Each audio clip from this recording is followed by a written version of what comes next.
Muito boa noite, seja bem-vindo ao nosso Conexão ND desta quarta-feira. Hoje a gente tem o prazer aqui de receber uma personalidade que faz parte dessas homenagens que nós estamos fazendo sobre o projeto Floripa 350. São os 350 anos da nossa capital do estado e imagina, né, nesses 350 anos, o quanto que surgiu de inovação, de tecnologias. Como que a gente conseguiu evoluir Florianópolis, né? Desde quando começou lá com Dias Velho até os dias de hoje, sendo aí um grande polo tecnológico.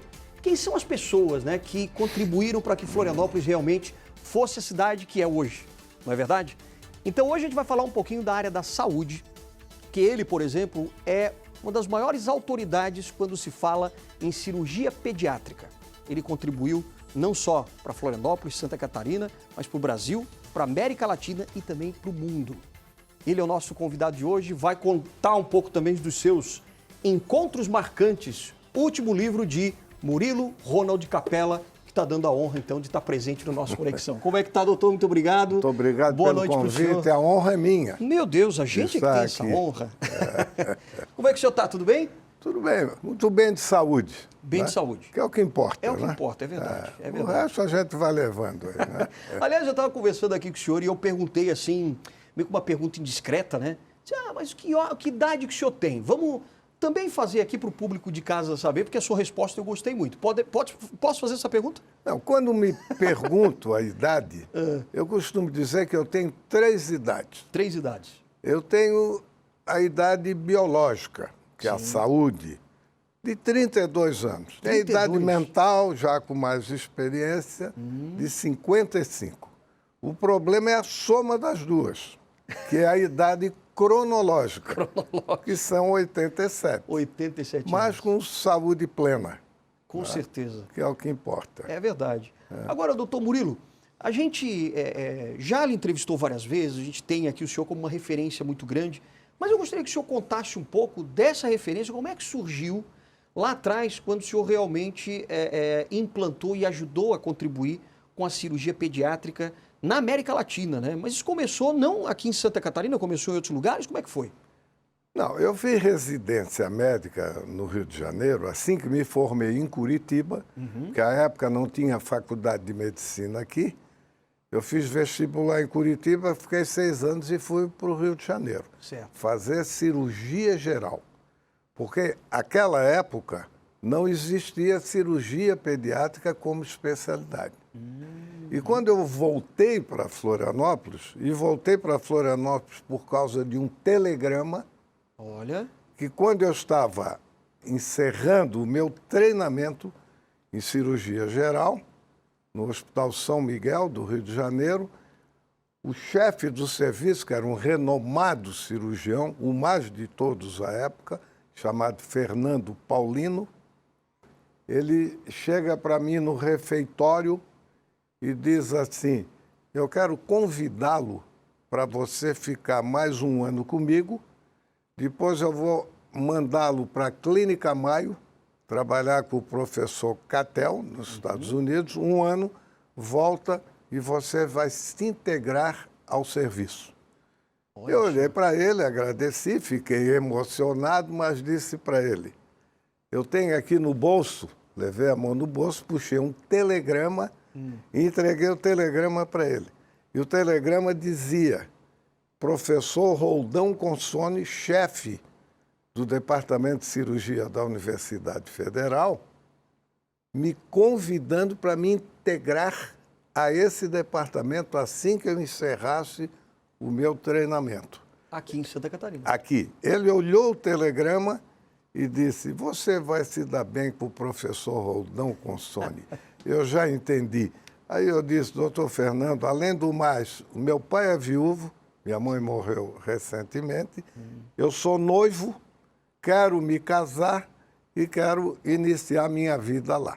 Eu iniciei a minha vida aqui, trabalhando no Hospital de Caridade, na universidade, fazendo cirurgia de adulto. Mas no ano seguinte abri um hospital infantil aqui. Ah, nossa, o senhor pegou a bem É a um abertura. hospital chamado Hospital Infantil Edith Gama Ramos, que foi inaugurado pelo governador Celso Ramos e tinha o nome da esposa dele. esse hospital foi o pioneiro em Santa Catarina. E eu logo fui convidado para ser o cirurgião do hospital. Por um grupo de pediatras jovens, me convidaram. Eu digo, bom, eu vou ter que me dedicar agora à cirurgia pediátrica.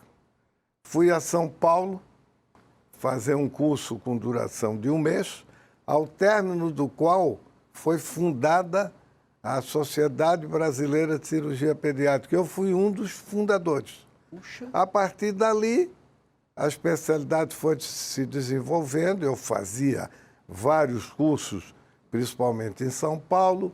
Depois fui para a Cidade do México, depois fui para Harvard, em Boston, e rodei em alguns serviços no mundo para atualizar e me fixar bem na especialidade. Nesse meio tempo, eu criei a especialidade aqui, nesse hospital, criei a residência médica nesse hospital e a disciplina de cirurgia pediátrica na Universidade Federal. Em tudo isso eu fiquei 30 anos.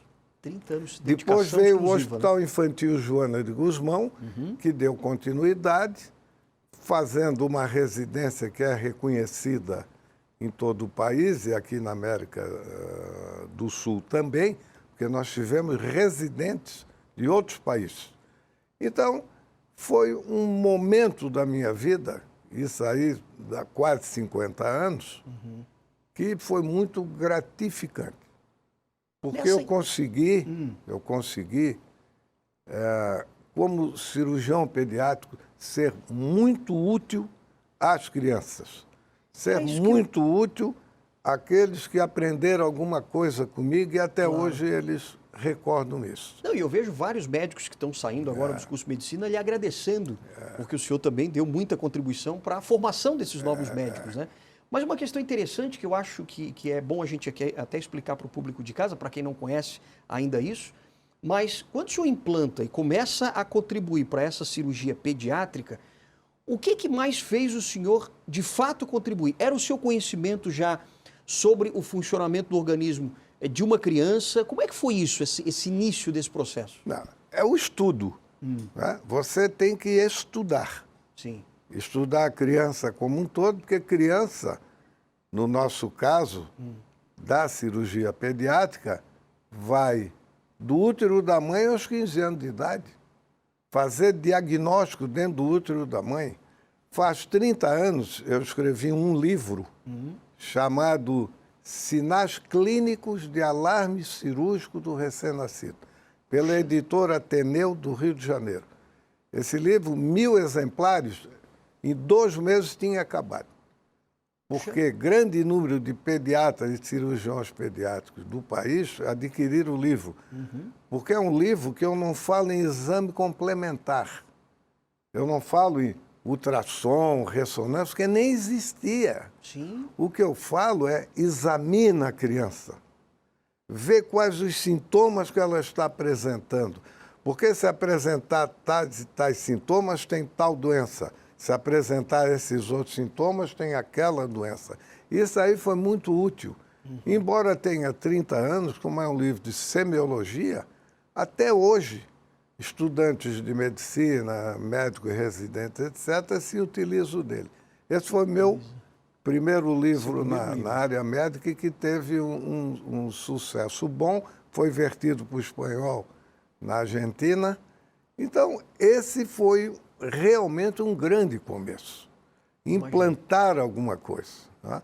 E na área da cirurgia pediátrica, todo grupo que trabalha hoje no Hospital Infantil Joana de Guzmão, Sim. porque eu já formei cerca de uns 50 e poucos cirurgiões pediátricos, aí, vindo do Brasil todo, como residentes, todos escrevem muito, publicam trabalho científico, fazem muita reunião clínica para estudar os pacientes, e tudo isso foi implantado com o passar do tempo. E para fazer a cirurgia pediátrica, você tem que ter uma infraestrutura muito adequada. Porque se não tiver, não adianta, porque o que caracteriza a cirurgia pediátrica é o recém-nascido e o lactente, até 1, 2 anos de idade. Acima de 2 anos de idade, as doenças mudam. E essas doenças se apresentam muito como no adulto. Então, um cirurgião geral, experiente, pode, inclusive, intervir. Agora, no recém-nascido e no lactente, as doenças são próprias. Tem que ter um treinamento muito grande, muito conhecimento de embriologia, anatomia, fisiologia, técnica cirúrgica. E se não tiver o hospital, o serviço, o apoio de um excelente serviço de imagem, radiologia e imagem, para fazer diagnóstico, laboratório, anestesiologia. Nós tivemos aqui o melhor serviço de anestesiologia pediátrica do país e radiologia pediátrica também, do país. Os médicos que lá trabalhavam. Hoje estão aposentados. Sim. Como eu. Claro. Mas, senhor, depois nós vamos falar sobre aposentadoria, Tá. mais para frente da entrevista. Mas eu queria saber do senhor, assim, é mais difícil tratar, identificar, diagnosticar criança ou adulto, na sua opinião? Depende do estudo. Ah, Se você tem informação, conhecimento, competência, atinge o objetivo de original. diagnosticar e tratar. Não tem dúvida. A mesma coisa no paciente adulto, né? O cirurgião, que tem competência, conhecimento, se aprimora, frequenta cursos, congressos, etc., ou seja, está atualizado, ele sempre vai fazer o bem para o paciente. Porque, acima de tudo, Alexandre, ser médico tem que gostar de pessoas. Para ser médico, tem que gostar de pessoas. mas era isso que eu queria lhe perguntar agora também. Como é que foi essa transição de tratar, fazer cirurgias em adultos e, de repente, o senhor se viu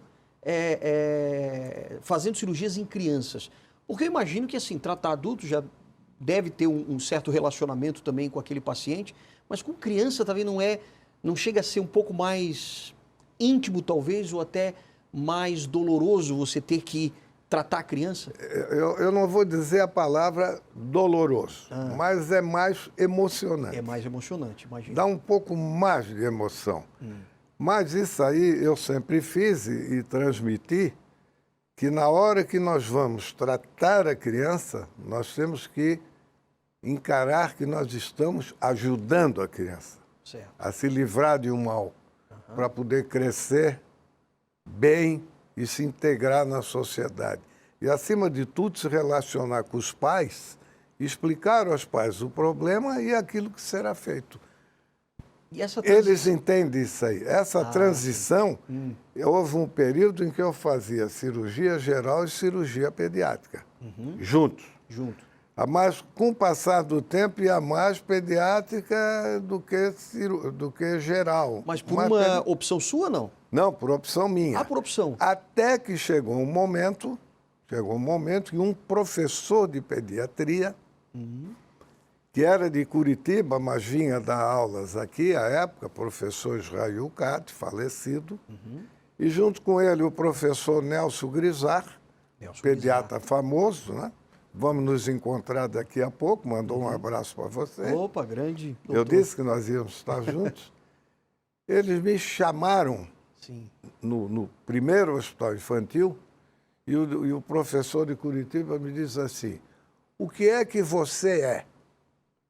Eu digo, pô, eu sou cirurgião geral na universidade, no Hospital de Caridade e faço cirurgia pediátrica aqui. Ele me disse, para mim, você não é nem uma coisa e nem outra. Olha só. Aí eu olhei para ele, mas como que eu não sou? Ele assim, não, você tem que se definir. O que é que você quer? Você quer ser mais um cirurgião geral de adulto ou você quer ser o cirurgião pediátrico em Santa Catarina? Criar algo. O que é que você quer ser? Forte Bom, isso. eu tinha vínculos com a universidade. Sim. Que fiz eu? Procurei o professor Roldão Consone, o homem do telegrama, que eu contei no início, e coloquei a ele essa situação. Ele me disse, eu vou pensar, porque ele que tinha que me liberar da atenção ao paciente adulto. Claro. Né? Um mês depois ele me chama no Hospital de Caridade, eu acabei de dar uma aula, ele me chamou à sala dele e me diz assim, eu estou sentindo que você anda meio triste. Eu disse, não, professor, eu não estou triste, eu estou sentindo que você quer seguir outro rumo. Eu disse, olha, eu não vou dizer que não, mas aquelas palavras ficaram muito gravadas na minha memória. Aí ele disse, você sabe como é que você vai viver? Eu que fui seu padrinho de casamento, seu e da Thaís, como é que você vai viver? Fazendo só cirurgia pediátrica. Aí eu disse para ele, o senhor cria uma disciplina de cirurgia pediátrica, me entrega para eu assumir, aí eu continuo dentro da universidade. Ele disse, fechou, vou fazer isso. Resolveu a vida. Resolveu, mudou a minha vida. Mudou mesmo. Mudou a minha vida. E a partir daí, então, com os colegas do Hospital Infantil, todos de uma competência e uma gentileza imensa, começamos com 4 pediatras, Nelson Grisar, Anísio Ludwig, Álvaro José de Oliveira, que faleceu, e Gabriel Faraco, também falecido. Temos 2, e eu que comecei. Sim. E lá naquele começo, eu tinha 28 anos na época. Sim. Eu tinha que assumir uma responsabilidade de um novo hospital. E eu não me sentia ainda perfeitamente integrado na cirurgia pediátrica. Eu tinha que pedir ajuda. E em Florianópolis tinha um grande cirurgião do departamento de cirurgia da universidade, trabalhava no Hospital de Caridade, chamado Neymundi. O Neymundi era um imenso cirurgião, um cirurgião fantástico. Ele gostava de operar criança no Hospital de Caridade. Aí no novo hospital, um dia eu cheguei a ele e disse, te integra aqui no novo hospital e vem me ensinar o que você sabe. Eu vou ficar mais seguro. Durante 2 anos, ele trabalhou no Hospital Edith Gama Ramos, juntos. 2 anos depois, ele me diz, fica aí e toca, porque eu vou voltar a fazer o que faço no Hospital de Caridade. Porque aí, o senhor já tinha... Aí já tinha adquirido mais experiência, já tinha asa para poder voar. Depois veio a parte da ida ao exterior, que eu ia, aprendia coisas novas e procurava introduzir aqui. Sim. Sempre, eu só trabalhei em hospital público. Né? O hospital infantil sempre foi público. Sim, verdade. Sempre com o apoio dos governos. Tudo que eu queria montar, os governos faziam. Eu tive muita sorte nesse particular.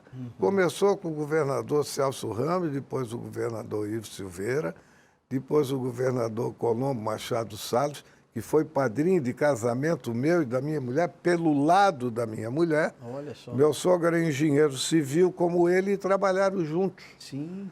Então ele foi padrinho de casamento. Depois veio Antônio Carlos Conde Reis, que criou o Hospital Infantil Joana de Guzmão.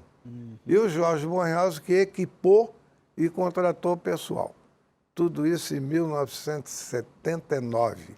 28 de dezembro de 79, o governador Jorge Bornhaus entrou no hospital e ativou, sem solenidade. Ele só passeou dentro do hospital e disse, está pronto, e foi embora.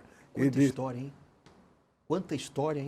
E ele me disse, está aqui a chave, agora toca. Toca sozinho. Porque eu sou muito amigo dele, nós fomos colegas de colégio catarinense. Nossa, imagina. Então, é uma amizade que temos até hoje. Até hoje nos reunimos eventualmente, e happy hour, etc. E aí começou a história. E ele disse assim, eu vou ativar em 28 de dezembro de 1979, porque é a data do teu casamento. E era a data do meu casamento. Olha só. Então, aquele dia ativado, eu fiz aniversário de casamento. Que legal. E olha, tem muitos encontros ainda marcantes, como esse aqui que a gente está mostrando no último livro. O senhor lançou agora no final de 2022. Novembro. Novembro de 2022. E aqui o senhor fala de vários encontros que o senhor teve com políticos famosos, artistas, esportistas também. das mais variadas épocas, né? Isso. A gente vai voltar daqui a pouquinho, depois do intervalo, para falar sobre esse livro e também para falar de outras contribuições. Mas a gente volta daqui a pouquinho, depois do intervalo, com o Dr. Murilo Capella, referência em cirurgia pediátrica em todo o país. Voltamos já já.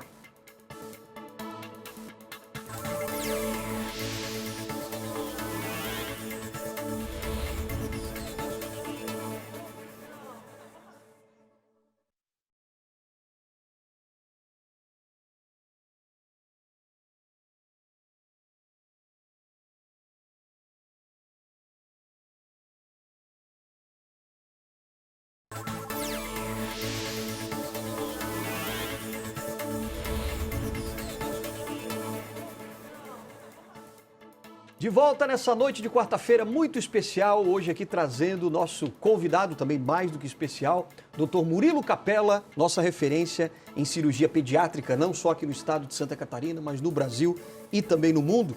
A gente já falou um pouquinho sobre a trajetória dele aqui em Santa Catarina e todos os encontros que ele teve, e justamente por causa desses encontros, que foram todos muito marcantes, ele lançou esse último livro aqui, justamente chamado Encontros Marcantes. E um deles que eu acho que eu já quero começar por essa foto, que é uma foto histórica, né? Vou mostrar primeiro o pessoal aqui de casa para ver. Essa foto aqui, ó, com essa vietnamita, isso, essa daqui, ó. Tá aqui ela junto com o doutor Murilo Capella, num congresso brasileiro de queimaduras. Em Florianópolis. Em Florianópolis, que aconteceu. E essa moça aqui, você sabe quem é? Essa é a Kim Phuc. Kim Phuc. Que foi aquela menina que saiu correndo nua lá no Vietnã durante a Guerra do Vietnã com o corpo todo queimado. Isso, queimadura com napalm. Puxa vida. E quer dizer, ela esteve junto nesse congresso, junto com o senhor. Isso. E eu imagino que foi um encontro fantástico, né? Um encontro marcante. Marcante, né? Realmente. Marcante. Como é que foi esse encontro lá? Esse congresso foi o Congresso Brasileiro de Queimadura em 2012, feito aqui em Florianópolis. Sim. E o presidente da comissão científica, doutor professor Maurício Pereima, que trabalhou comigo anos, e ele é a pessoa que tem mais conhecimento em queimadura de criança aqui na América. É fantástico. Ele fala em tudo que é lugar do mundo. E uma vez ele estava em Yokohama, no Japão, e assistiu uma palestra da Kim Phuc. E ficou muito entusiasmado com a palestra dela. Ele a convidou para vir o congresso em Florianópolis. E ela aceitou. Olha que legal. Foi em outubro de 2012. E ela veio. Como ela ia ficar 4 dias aqui, ele precisava de alguém que a ciceroneasse, que andasse com ela, levasse em algum canto, um almoço, uma janta, porque ele, como presidente do Congresso, estava cheio de trabalho, tinha que se comunicar com todo mundo. E eu disse com o maior prazer. Aí, naquela noite de abertura, ela fez a palestra, depois teve um coquetel, e aí ele me apresentou, nós ficamos juntos. No outro dia, eu a levei à Unisul, ao curso de medicina da Unisul, que à época era coordenado pelo professor João Guizo Filho. Tá? E o João Guizo sempre foi uma pessoa fantástica, foi secretário de Estado da Saúde, com muita sensibilidade, a recebeu muito bem, e a palestra que ela fez na abertura do congresso, ela fez para os alunos da Unisul. Aí tirou fotos e tal. Eu andei muito com ela, conversamos muito sobre queimadura, levei-a ao Hospital Infantil Joana de Guzmão. Olha, ela viu o setor de queimados, que é referência no Brasil. O setor de queimados do Joana de Guzmão é referência no país. Nós sempre temos estagiários do Brasil inteiro rodando lá, estudando na unidade de queimado. Foi toda ela reformada agora, tá uma beleza. Está muito fantástico. Bem. Mas ela é uma pessoa fantástica. Ela fez 17 operações. Caramba, 17. Por causa da queimadura. E ocorreu um fato muito interessante. A Rede Globo esteve aqui na época para o Fantástico e fez uma entrevista com ela. E eu fiquei junto com ela para ajudar o repórter e tal. Então foi muito interessante. Agora, nesse livro aqui, além dela, né, além dessa história com a Kim Puig, mas você tem histórias com vários artistas. Eu estou vendo aqui, por exemplo, o Vando, que já falecido, Ivan Lins, quer dizer, vários artistas, esportistas como Guga Kirten, tem aqui também o Chico Buarque, né, MPB4, temos Glória Pérez, quer dizer, Chico Anísio também. Como é que foram esses encontros? E eles chegaram a... Mas claro, o senhor não era amigo, médico deles, né? Não. Mas na verdade foram esses encontros ao longo da sua vida. Não, né? eu quero contar Glória Pérez. Opa, vamos lá. Contar a Glória Pérez. Eu fiz uma conferência de encerramento de um congresso em Salvador em 2008. 2008. E lá na minha palestra, a cirurgia pediátrica é muito confundida com a pediatria. Não havia uma identidade, né? Eu ainda brinquei assim, olha, para que um cirurgião pediátrico seja reconhecido no país, tem que haver alguma novela em que haja um personagem, um cirurgião pediátrico. Senão, eu não vejo como. Olha só. Quando eu acabei de falar, um médico do Rio de Janeiro foi ao meu encontro e disse assim, o nosso colega Saulo, do Rio de Janeiro, é irmão da Glória Pérez.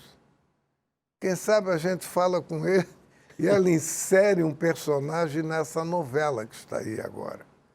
Eu disse, me dá o e-mail dele. Me passou o e-mail, eu mandei o e-mail para ele dizendo isso. Tempos depois, ele me devolve o e-mail, responde, dizendo que ela tinha gostado da ideia, mas que os capítulos já estavam seguindo e que não ia ter como inserir. Bom, não deu, não deu. Cerca de um mês depois, a minha mulher assim, olha, tem uma personagem grávida nessa novela. Quem sabe nasce uma criança com defeito congênito e precisa de um cirurgião pediátrico para operar. Aí eu disse, olha, isso aí é uma grande ideia. Uma grande ideia. Voltei para o e-mail com o irmão da Glória Pérez. Aí ele respondeu, ela gostou da ideia, mas quer que você dê consultoria. Certo. Para ensinar as doenças, quais são, etc. Tal.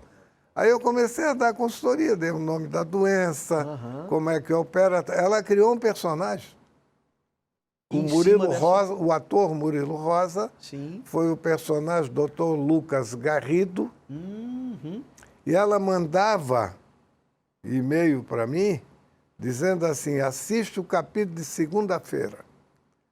Aí eu pegava o e-mail e reproduzia para a sociedade brasileira, que reproduzia o Brasil inteiro. Sim. Aí todo mundo lá olhando. Até que um dia, que foi o máximo para mim, Sim. né? Ela mandou, assiste segunda-feira. E aí o senhor assistiu? Aí eu assisti. Se emocionou vendo? Eu assisti, e o que foi que aconteceu? Ela narra o episódio da ida do Dr. Lucas Garrido, o cirurgião pediatra, no Hospital de Servidores do Estado do Rio, que ia haver um mutirão de cirurgia. Tudo isso eu orientei ela como consultor. Olha que Ia haver um legal. mutirão de cirurgia no Rio. Aí uma noite ele chega em casa, dialogando com a esposa, cansado. Ela disse, você operou muito? Ah, operei demais. Mas o melhor é que nós vamos ter um mutirão aí no sábado. Mutirão de hérnia inguinal em criança. Ela disse, nós vamos operar umas 100 crianças por aí. Olha só. Vários cirurgiões trabalhando. E você sabe quem é que vem operar conosco? O professor Murilo Capella. Olha que bacana. E saiu na novela. Saiu na novela. A minha neta gravou isso aí. Foi lá em 2009, né? Sim. Por aí. Mas foi um momento diferente. Sem dúvida, sem dúvida. Quer dizer, criar algo, né? Foi o Caminho das Índias, Que legal. a novela. Parabéns, hein? Muito legal. Aliás, dentro do livro aqui dos Encontros Marcantes, o senhor faz também uma homenagem aqui ao nosso presidente emérito do Grupo ND, Mário Petrelli, que ele escreveu também, tem um artigo dele aqui. O prólogo é dele. O prólogo é dele. É ele que escreve, e a contracapa aí tem um texto dele também. Que é aqui, Tá. Dr. Mário Petrelli. um dos seus grandes amigos também. Isso foi um almoço na casa dele. Um almoço na casa dele. O Mário Petrelli é responsável por esse livro. Ah, entendi. E responsável por quê? Uma vez eu conversava com o Laudelino Sardá, Sim, o jornalista que escreve no ND.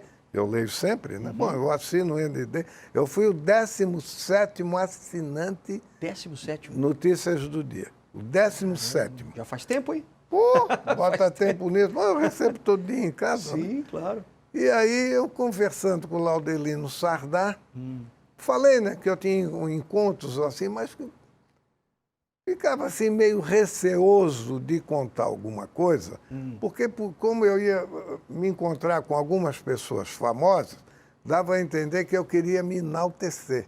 E eu recuei muito tempo nisso.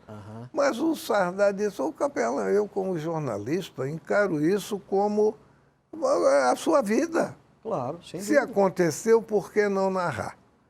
Um dia, junto com o Mário Petrelli, que eu e o Mário Petrelli, amigos desde o colégio catarinense. Puxa. Ele era um ano mais velho que eu. Depois nós fomos para Curitiba, né? Sim. Ele foi para Curitiba e quando saí do catarinense eu também fui para Curitiba. Sempre tivemos relacionamento. Até um grupo de happy hour que nós tínhamos, nos encontrávamos todas as segundas-feiras. Ele faz uma falta terrível. Imagina. Mas aí eu contei para o Mário, numa dessas conversas informais, ele olha para mim e diz assim, mas por que não? Por que não? Ele que incentivou, então. Eu vou ficar em cima de você até você escrever esse livro. Vou ficar em cima. E tá aqui, ó. Saiu. Aí o Vou Mário- mostrar novamente aqui, ó. Olha só. Que bacana. Livro bonito, hein? Todo ilustrado também, tem muita foto bacana aqui. Agora, só uma coisa, doutor Murilo. Como o senhor contribuiu muito para Florianópolis, né? Através dos hospitais, das cirurgias todas que o senhor fez, o senhor formou muita gente. Tem vários médicos aqui que agradecem o senhor até hoje pela sua contribuição, pelo seu conhecimento, por tudo aquilo que o senhor fez de bom. Porque eu imagino que muitas crianças que foram operadas pelo senhor no passado, hoje estão com muita saúde. E é por isso que o Grupo ND quer lhe presentear uma pequena homenagem aqui, ó, do nosso Floripa 350 NDTV. Gostaria que o senhor levantasse, então, para receber aqui essa homenagem. Parabéns, mais uma obrigado. vez. E Muito isso aqui é uma obrigado. singela homenagem ao senhor por toda a sua Pô, que coisa dedicação. Então, o senhor pode ler aqui, ó. Pode ler aqui obrigado, né? para a gente ver o que está escrito. Floripa 350 NDTV, um abraço na cidade. Posso fazer um parênteses? Pode. Eu fui ao lançamento no café da manhã. Exato, eu eu estava lá presente. Isso, né? exato. Uma sincera Vou mostrar aqui, ó. homenagem Vou mostrar aqui, ó, a pra quem esse aqui, né? abraça a cidade. Doutor Murilo Capela, pela sua contribuição inestimável à saúde. Nossa homenagem 350 anos de Florianópolis. Você faz parte dessa história. Florianópolis 2023. Sem dúvida, o senhor faz Lá, parte. lá também eu recebi a camisa A do camisa, prefeito. é verdade, Ele me é deu, verdade. e o nosso querido presidente, o Marcelo Petrelli, Sim. como eu tenho como meu filho, Verdade. em função da ligação com o Mário, ele me deu a camisa dessa aqui também, que eu tenho com muito orgulho. Que Bom, bacana. esse é um grande momento da minha vida, viu? Que maravilha. Aliás, a Realmente. gente quer enaltecer aqui porque realmente o senhor tem uma carreira brilhante, construiu uma carreira brilhante que salvou muita gente, muitas vidas. Eu tenho certeza que essas famílias são gratas ao senhor até hoje. E principalmente Obrigado. pela formação de novos médicos, né? Muito obrigado. Doutor, muito obrigado. E uma última pergunta, até para o pessoal de casa. Pode sentar, fica à vontade novamente ali. O senhor escreveu um artigo recentemente dizendo assim, alguém lhe perguntou, né? Médico se aposenta? Afinal de contas, o senhor está aposentado mesmo ou não? Eu escrevi o artigo, esse aí que você leu, onde eu digo que alguém perguntou, médico se aposenta. Aí eu começo dizendo, médico se aposenta no serviço público. Ah, Quando cumpre o seu período de 35 anos de trabalho, nem todos fazem isso, alguns continuam. sim. Tá? Eu tenho um grande amigo, um grande colega, um grande especialista e professor, ginecologista, Jorge Abi Saab, que está há 46 anos na Universidade Federal. Ele já poderia se aposentar com 35, mas está há 46, porque ele gosta. Que é uma missão de vida também. Gosta de ensinar. Então, o médico se aposenta no serviço público. Sim. 35 anos, tem idade, ele se aposenta. Mas na atividade privada, ele não se aposenta nunca. E médico para sempre por quê? Eu, por exemplo, parei de operar, faz 10 anos que eu não opero mais, não vejo o paciente, mas eu posso dizer, diariamente eu recebo telefonemas da família, amigos, pedindo orientação. E para orientar, eu tenho que estar atualizado. Porque eles perguntam, eu preciso de um médico assim, quem é que faz isso, quem é que faz aquilo. Eu tenho que estar atualizado. Então, o senhor estuda sempre? Obrigado. Obrigado. Né? Como a gente tem grupos médicos de WhatsApp e sempre tem atualização ali, a gente lê e vai ficando atualizado, até porque não é bom, mesmo tendo parado, não estar por dentro do que acontece na especialidade, né? Que coisa. Mas eu tenho, se eu posso continuar, eu tenho duas coisas que eu gostaria de falar. Pode falar. Além da cirurgia pediátrica, né, que eu fui o pioneiro, mas eu tenho muito orgulho de ter criado aqui o atendimento pré-hospitalar do Corpo de Bombeiros. Olha só. Inclusive, eu fui homenageado pelo Corpo de Bombeiro com diploma, PIN, como amigo do bombeiro, porque eu era secretário municipal de saúde e Florianópolis não tinha esse tipo de atividade. E Blumenau tinha começado. Como eu estava envolvido numa comissão de trauma em pediatria e era secretário, tinha 2 ambulâncias na secretaria seguindo para outras finalidades. Aí eu fui ao comandante do Corpo de Bombeiros, me reuni com ele e fiz a proposta.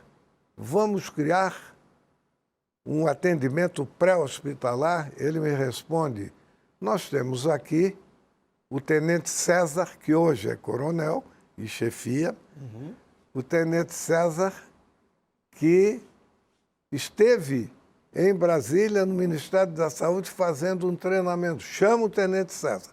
O tenente César foi, nos unimos. Aí eu disse, Secretaria Municipal de Saúde dá a ambulância e equipamento, vocês dão motorista e bombeiro.